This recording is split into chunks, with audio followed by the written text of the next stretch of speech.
সালটা 1933। জার্মানিতে ক্ষমতায় এলেন অ্যাডলফ হিটলার। আনলেন জাতিগত শ্রেষ্ঠত্ব ও রক্তের শুদ্ধতার এক আজগুবি তত্ত্ব। সযত্নে শেখানো হল ইহুদি ও অন্যান্য সংখ্যালঘুদের ঘৃণা করতে, জার্মানির যাবতীয় সমস্যার জন্য তাদের দায়ী করতে। শুরু হল ইহুদি নিধনযজ্ঞ, ইতিহাসের পাতায় যার পরিচিতি হলোকস্ট নামে। কেবল মারলেই তো হবে না, কিভাবে যন্ত্রণা দিয়ে তিলে তিলে ইহুদিদের মারা যায় তার নিত্য নতুন পদ্ধতি আবিষ্কারে মেতে উঠলেন হিটলার ও তাঁর সহযোগীরা। ইউরোপ জুড়ে গজিয়ে উঠল একের পর এক কনসেন্ট্রেশন ক্যাম্প। এরই মধ্যে 1939 সালে শুরু হয়ে গেল দ্বিতীয় বিশ্বযুদ্ধ। যুদ্ধের উন্মাদনায় আরও জোরদার হয়ে উঠল উগ্র জাতীয়তাবাদী ভাবধারা।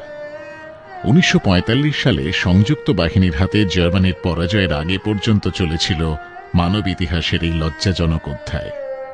হত্যা করা হয়েছিল প্রায় 60 লক্ষ ইহুদিকে।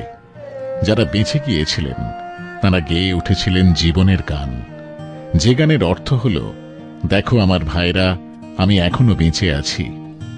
এই গান আমার ঠাকুরদার, একসময় আমার বাবা গেয়েছিলেন, আজ আমি গাইছি। ইসরায়েলের মানুষ বেঁচে আছে, আমি বেঁচে আছি।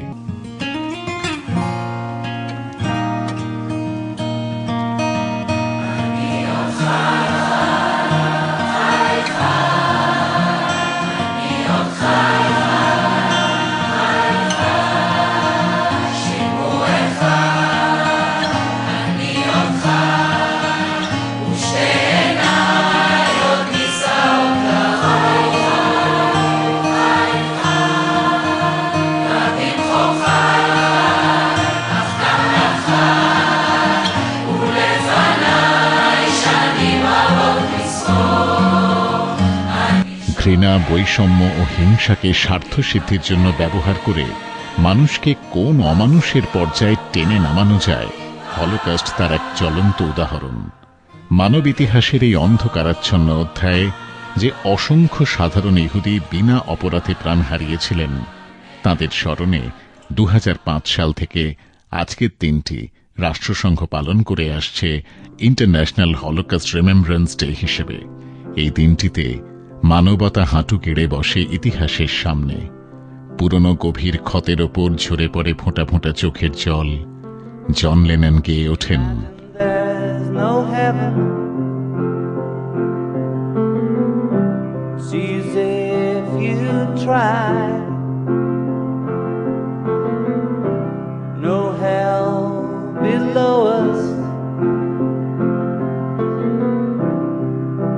above us only sky. Imagine all the people living for today. Imagine there's no countries. It isn't hard to do.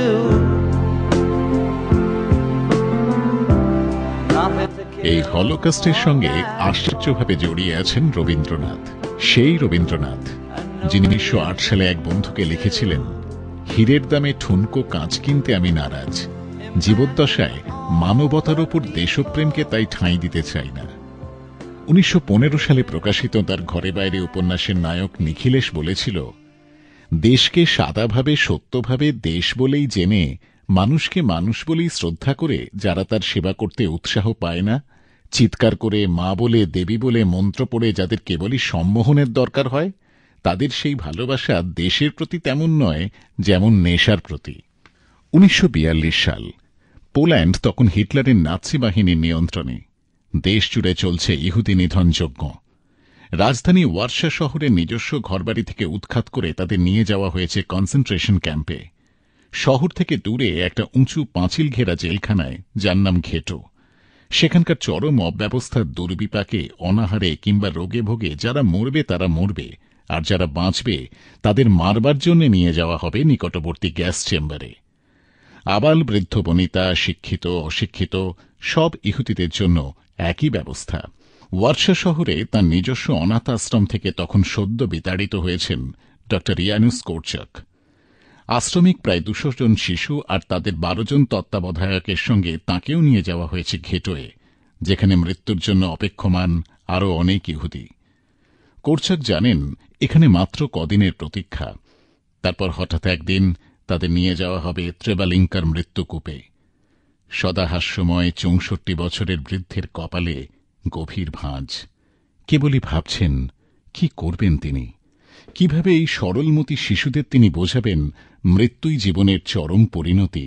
তাই মৃত্যুর ভয়ে জড়সড় হয়ে নয়, মৃত্যুর সামনে মাথা উঁচু করে তাকে উদযাপনের মধ্যেই রয়েছে জীবনের উত্তরণ। চিন্তাক্লিষ্ট কোরচাক তলিয়ে যান ভাবনার গভীরে। ভাবতে ভাবতে হঠাৎই মনে পড়ে একটি নাটকের স্মৃতি। পড়েছেন বছর ২০ আগে। রবীন্দ্রনাথ ঠাকুর, একজন ভারতীয় নাট্যকার, তাঁরই রচনা। বাংলা ভাষায় নাটকের নাম ডাকঘর, ইংরেজি অনুবাদে দ্য পোস্ট অফিস, পোলিশ ভাষায় পোচতা। কোরচাক জানতেন কি ভয়াবহ দুর্যোগ শিশুদের জন্য অপেক্ষা করছে। তাই তিনি এমন এক নাটক নির্বাচন করেছিলেন যার মূল মন্ত্র ছিল আশাবাদ। চিঠি আসবে, রাজার চিঠি। সে চিঠিতে থাকবে এক নতুন জগতে পা ফেলার নিমন্ত্রণ। গ্যাস চেম্বারে প্রবেশ করার আগে ক্ষণকালের জন্য হলেও শিল্পী হিসেবে তাদের শেষবারের মতো আনন্দ দেওয়াই ছিল তাঁর উদ্দেশ্য। কোরচাক সিদ্ধান্ত নিলেন আশ্রমিক শিশুদের নিয়ে সেই নাটকটি মঞ্চায়ন করবেন তিনি। ১৯৪২ সালের ১৮ জুলাই বিকেল ৪:৩০ ওয়ারশার কুখ্যাত ঘেটোয় মঞ্চস্থ হল রবীন্দ্রনাথের ডাকঘর। ডাকঘর মঞ্চায়নের কদিন পরেই কোরচাক ও তার আশ্রমিক শিশুদের ত্রেবালিঙ্কার মৃত্যুকূপে চালান করা হয়। কোরচাকের জীবনীকার লিফটন লিখেছেন, সে এক অদ্ভুত দৃশ্য। প্রায় ২০০ জন শিশুর মিছিলের পুরোভাগে চলেছেন কোরচাক। সবচেয়ে কম বয়সী শিশুটি রয়েছে তাঁর কোলে। অন্য একটি ছোট্ট শিশুর হাত ধরে মাথা উঁচু করে এগিয়ে চলেছেন তিনি। পেছনে সুশৃঙ্খলভাবে এগিয়ে চলেছে সারিবদ্ধ শিশুর দল। তারা কেউ ভয় পায়নি, কেউ পালাবার চেষ্টা করেনি। তাদের প্রত্যেকের পরনে নতুন পোশাক, কারো হাতে খেলনা, কারো হাতে বই। সেই সব নিয়ে হাসি মুখে তারা অনুসরণ করছে তাদের প্রিয় শিক্ষককে।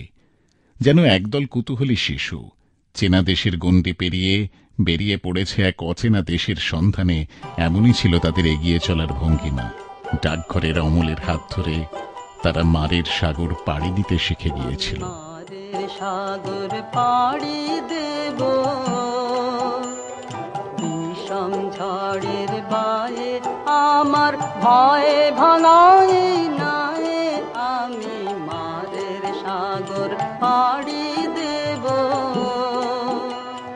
বিষম ঝড়ের বায়ে আমার ভয়ে ভাঙায় নাই। আমি মারের সাগর পাড়ি দেব।